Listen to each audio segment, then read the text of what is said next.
Los primeros intrusos del fin de la tierra. Cuento de Javier Garín.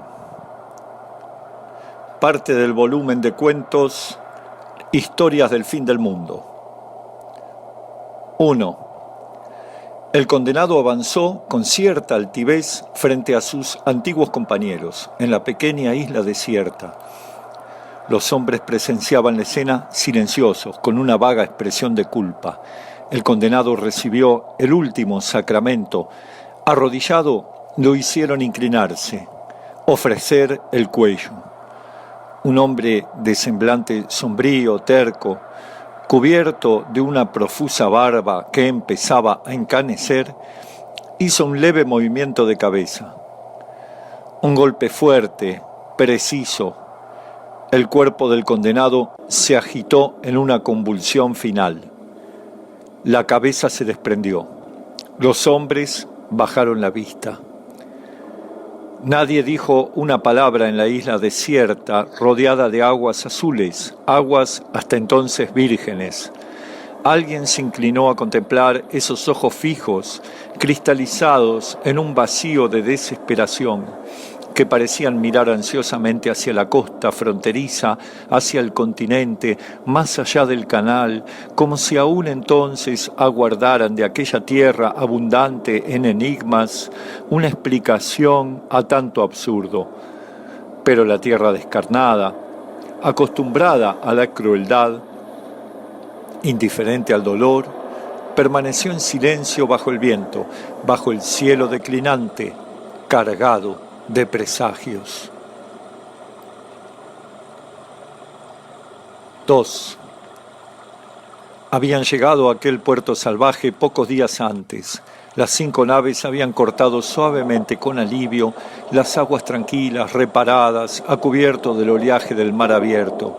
Las 5 naves habían recogido sus velas en silencio, sin muestras de alegría, sin entusiasmo. Habían llegado a un puerto seguro, pero no reinaba en ellas ni esperanza ni tranquilidad.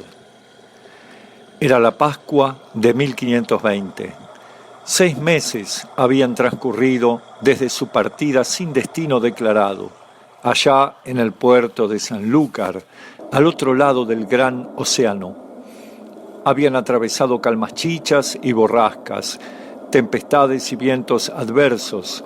Habían llegado al continente misterioso y recorrido sus costas y descubierto poblaciones salvajes que correteaban en las orillas y animales fabulosos de tierra y de mar, nunca antes vistos, que parecían confirmar las antiguas historias de viajeros, y aves de fulgurantes plumajes y ruidosos monos saltarines y monstruos marinos, grandes como navíos, y bosques impenetrables, interminables, hechos de esplendor y de sombra, y ríos gigantescos que hablaban de vastísimos territorios por descubrir, de lagunas y pantanos y mares interiores que los alimentaban, y de enormes montañas que les daban sustento con sus nieves eternas. Habían visto todo aquello sin detenerse nunca, navegando y navegando, siempre hacia lo desconocido, dejando atrás las selvas de incitante verdor, los ríos poderosos, los puertos abrigados, los climas benignos, las aguas templadas, para internarse poco a poco en esas costas de infernales desiertos, de tierras ásperas, desnudas, solo adornadas por matorrales resecos, que tiritaban bajo un viento infinito, y populosos pájaros caminadores en las desoladas playas, y largos acantilados que se precipitaban jornada tras jornada sobre el mar azul, navegando siempre hacia el sur, hacia el frío, hacia el horizonte temible, hacia las corrientes heladas, hacia el imperio del viento, mucho más allá de las últimas tierras exploradas. Avanzaban y avanzaban. Nadie sabía qué habría después. Nadie había estado jamás en esas aguas, en esas costas. Nadie podía saber, salvo el adusto comandante, silencioso, reservado, recluido en sus aposentos y en sus obstinadas meditaciones, hasta cuándo seguirían hundiéndose en el sur ignoto, ni qué destino final buscaban aquellas 5 naves que cada día parecían más taciturnas, más frágiles, más pequeñas. Trinidad se llamaba la nave capitana. No era la más grande, pero sí la más hermosa. Ninguna de las embarcaciones estaba tan bellamente decorada, ni tenía tan altos e imponentes castillos de proa y de popa. El capitán general viajaba en ella encerrado en su mutismo, rodeado de misterio, hombre duro, de 40 años, de mirada penetrante. Nadie sabía lo que pensaba, nadie conocía sus planes últimos. Apenas mascullaba de vez en cuando alguna orden lacónica, alguna instrucción precisa y seca. Apenas salía de vez en cuando a otear las costas desiertas, a estudiar las aguas, a leer los cielos. Era como un espectro, como un soberano distante, frío, como un obseso, carcomido por secretos designios. Muchos lo odiaban, muchos empezaban a temerle. Las otras naves se llamaban San Antonio, Concepción, Victoria y Santiago. Los tripulantes eran en su mayoría españoles, aunque los había de otros orígenes, como ese veneciano parlanchín, ese tal Pigafetta que tomaba nota de todo en su diario con el designio de revelar al mundo los misterios de esos parajes inexplorados. Eran gentes habituadas al peligro, nada fáciles de amedrentar, y sin embargo, la inquietud, el temor supersticioso iban extendiéndose poco a poco. ¿A dónde se dirigían? ¿Por qué el capitán general no comunicaba sus propósitos? ¿Cómo iban a sobrevivir al duro invierno que ya se avecinaba, que se hacía notar en el descenso creciente de la temperatura, en el declinar de los días, en el viento, en las aguas más y más heladas y amenazantes?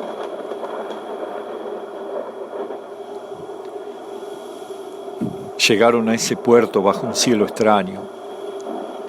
Las estrellas familiares iban quedando atrás y aparecían constelaciones nuevas, desconocidas, ominosas, como si efectivamente se estuvieran hundiendo en otro universo. Y el capitán general seguía sin hablar. Nunca lo habían querido, nunca habían aceptado del todo su jefatura. Los españoles estaban disgustados. Aquel extranjero de carácter sombrío no les inspiraba confianza. ¿Cómo confiar en alguien que había abandonado su patria y traicionado a su rey? Porque eso era lo que algunos en secreto pensaban de él. Habían oído cosas de su vida anterior, de su carrera al servicio de Portugal, el reino rival del que era nativo. Sabían que era un marino experto, que había participado de arriesgadas expediciones de la conquista de Quiloa y Mombasa, que había dirigido una nao en la toma de Malaca, que había sido comisionado para afianzar el dominio portugués en las Molucas. Sabían también que había crecido y recibido su educación en la corte de Portugal, gozando del favor de la reina, doña Leonor, y más tarde de Manuel el Afortunado. ¿Por qué entonces estaba ahora al servicio de España, dirigiendo una escuadra armada por Carlos I, enemigo de sus antiguos señores? Por ambición de gloria, por codicia, se había traicionado a sus benefactores. ¿Qué podía esperarse de ese hombre? El descontento crecía. Muchos pensaban que los conducía a una muerte segura, lejos de Dios y del hogar. Se preanunciaba un motín. Encerrado en su silencio, el capitán general parecía no advertirlo, pero de pronto la esfinge portuguesa comenzó a actuar, para sorpresa de todos. Tal vez algunos rumores llegaron por fin a sus oídos. El influyente y levantisco Juan de Cartagena fue arrestado sin darle oportunidad de rebelarse. Al mismo tiempo, el capitán general dispuso un cambio sorpresivo de mandos. Por un momento, la calma pareció restablecerse, el peligro pareció conjurado, y así el jefe de la escuadra española, el uranio portugués, logró hacerla fondear en aquel puerto, al que dio el nombre de San Julián, y donde al parecer había decidido buscar refugio para el invierno. Era la Pascua de 1520, era la primera vez que hombres blancos surcaban aquellas aguas, hollaban aquellas tierras. El 1 de abril, domingo de Ramos, el portugués ordenó oficiar misa en tierra firme, dando la espalda al mar, en el altar improvisado en la costa, bajo un cielo magnífico. El sacerdote llevó a cabo el servicio religioso en medio de un gran silencio, mezcla de respeto, emoción y temor. Fue la primera misa celebrada en esos territorios.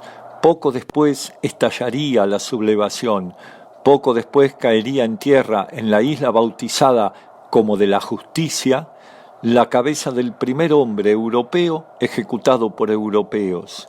La civilización llegaba, trayendo consigo sus dos armas, a la vez símbolos y herramientas de su poder, la religión y el patíbulo.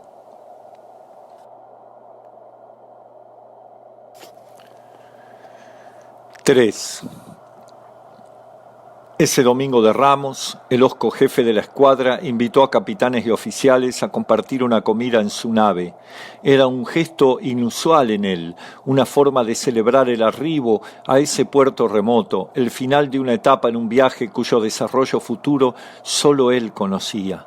Era también una tentativa de sondear los ánimos, quizás de aplacar los recelos. Llegó la hora, pero los invitados no aparecieron. Con excepción de Álvaro de Mezquita, flamante jefe de la San Antonio, hombre respetuoso de las jerarquías. El capitán general no mostró sorpresa. Permaneció en silencio, como siempre, ensimismado, inexpresivo.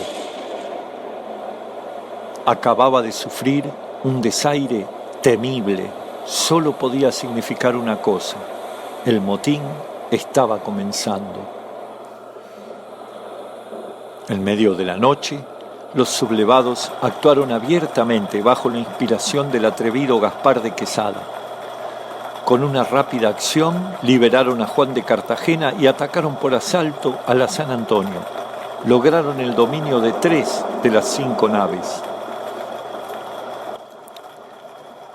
El capitán general afrontó los acontecimientos con frialdad. No iban a arrebatarle tan fácilmente su escuadra, y él, Fernão de Magalhães, el portugués, no iba a renunciar con tanta precipitación a sus propósitos, a los planes urdidos durante meses y años, al único sueño, al único objetivo de su vida. Aquellos hombres no lo conocían. En su torpeza, en su cobarde rebelión, no eran capaces de comprender a un hombre como él. No sospechaban que estaba dispuesto a todo, que si había abandonado su patria y negociado sus proyectos en la corte española, no era porque fuese un simple mercenario. Tenía una idea grandiosa, una idea demasiado grande para subordinarla a lealtades cortesanas, demasiado fuerte y bella para entregarla a los necios caprichos, temores e intrigas de una tripulación antojadiza. Ellos se habían alzado sin contar con que estaban frente a un hombre poderoso. Su poder no radicaba en el mando, que estaba casi a punto de perder, sino en su resolución, en su voluntad de hierro, en su empecinamiento inquebrantable. Ellos solo querían volver a España. Él quería la gloria, la inmortalidad. La diferencia era abrumadora. Pocas horas después, la situación había variado ostensiblemente. La nao Victoria había sido recuperada por el capitán general. Las relaciones de fuerza empezaban a darse vuelta en contra de los amotinados. La firme voluntad del jefe de la escuadra se imponía sobre los ánimos cambiantes de los marinos, como siempre ocurre cuando un hombre movido de un designio unívoco se planta con entereza frente a la multitud. Libró una intimación sin respuesta. Se siguió una escaramuza. Las dos naves rebeldes, después de algunas deliberaciones, izaron la bandera de rendición. 4. Fernão de Magalhães, el capitán general, el hombre de barba enmarañada y mirada torva, rígido, implacable, pronunció la sentencia frente a toda la tripulación reunida. Los acusados la escucharon en silencio.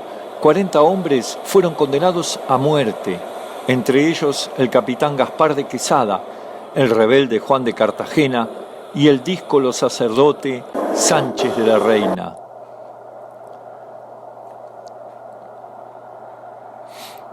Hubo alguna sorpresa por la severidad de la medida. Uno de los hombres leales solicitó una entrevista reservada al capitán general. Era Álvaro de Mezquita, capitán de la San Antonio. Su propia persona había corrido peligro durante el motín por mantenerse fiel. Le rogó en secreto que mostrara clemencia. Algunos de esos hombres habían sido arrastrados a la sublevación por los cabecillas. El capitán general nada respondió.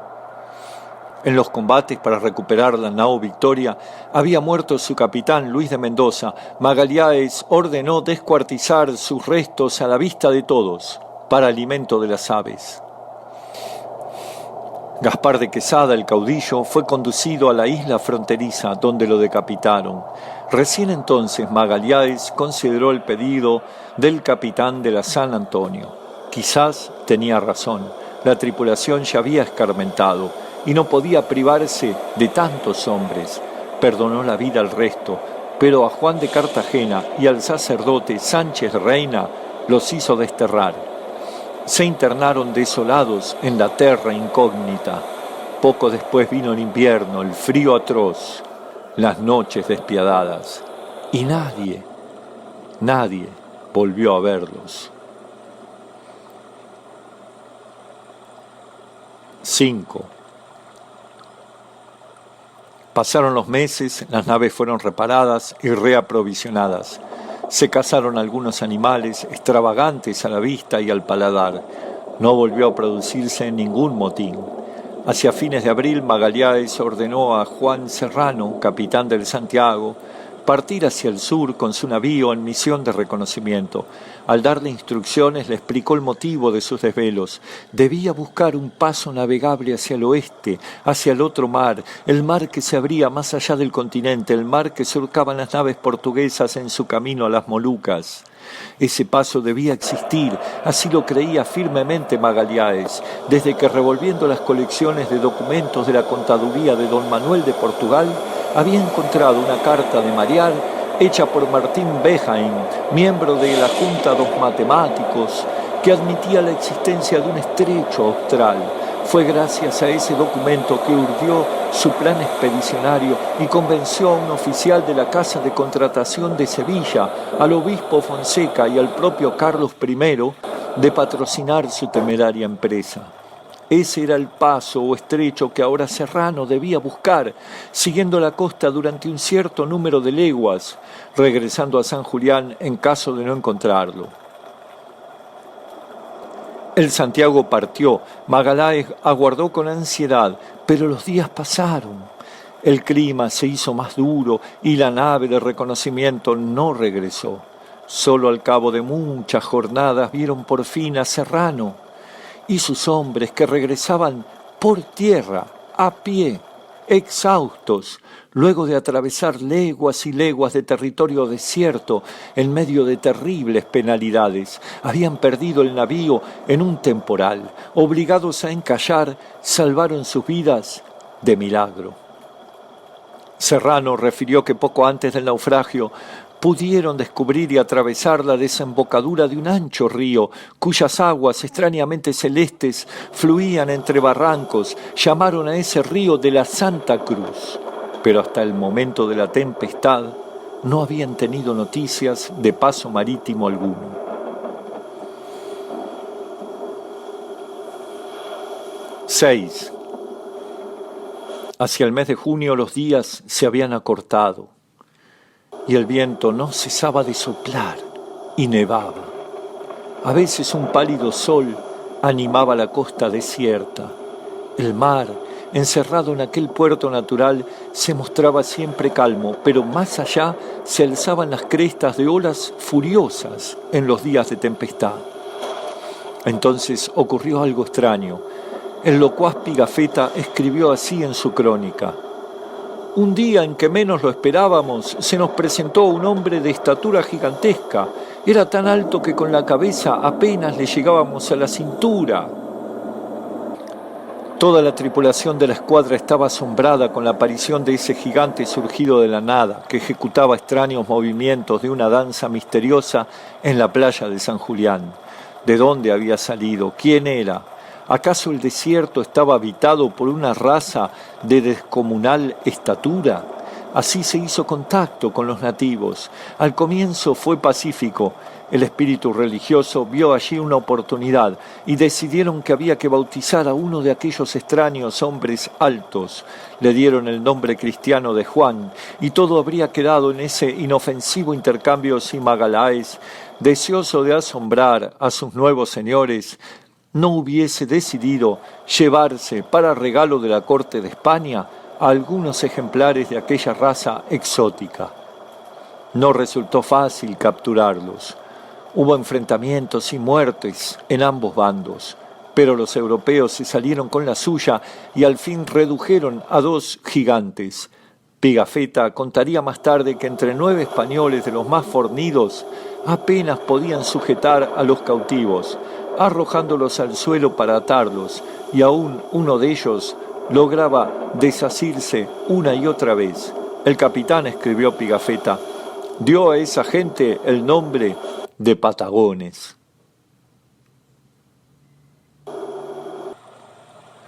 8. Hacia fines de agosto, Magalhães mandó levar anclas. El tiempo mejoraba, inspirándole confianza. Quiso probar suerte. Las 4 naves sobrevivientes se hicieron a la mar. Navegaron apenas 20 leguas hasta el estuario del río llamado por ellos Santa Cruz. Allí volvieron a detenerse, esta vez en una escala que duraría otros 2 meses. Magalhães comenzaba a sentirse ansioso. Lo intrigaban aquellas costas interminables. Se preguntaba sobre el origen de ese río de aguas pintadas que parecía discurrir desde lo profundo de un vasto territorio, desde montañas remotas. Esperaría a que el tiempo se compusiera definitivamente y emprendería un nuevo intento por hallar ese hipotético paso al otro océano, donde la tierra concluía. El 18 de octubre, por fin, las 4 naves se pusieron nuevamente en camino. Esta vez no volverían a detenerse. Estaba despejado, el viento hacía resonar las velas, el mar adquiría un azul profundo bajo el ancho cielo austral. Al cabo de 3 días descubrieron una amplia rada que se internaba en el seno del continente. El San Antonio y el Concepción avanzaron por ella para reconocerla, mientras se desataba a su alrededor una tempestad furiosa, y las olas saltaban y rodaban y se chocaban de manera siniestra. Era el estrecho. La búsqueda había concluido. Ahora solo les quedaba navegar hacia adelante, hacia el oeste, avanzando y regresando al mismo tiempo, ciñendo por primera vez la cintura del mundo, un mundo que a partir de entonces empezaría a empequeñecer, que nunca volvería a ser tan vasto, tan inabarcable en la imaginación de los hombres.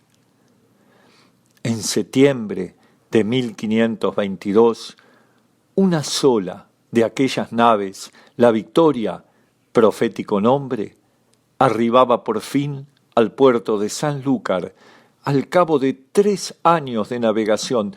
De los 265 tripulantes originales, solo 18 volvían a casa.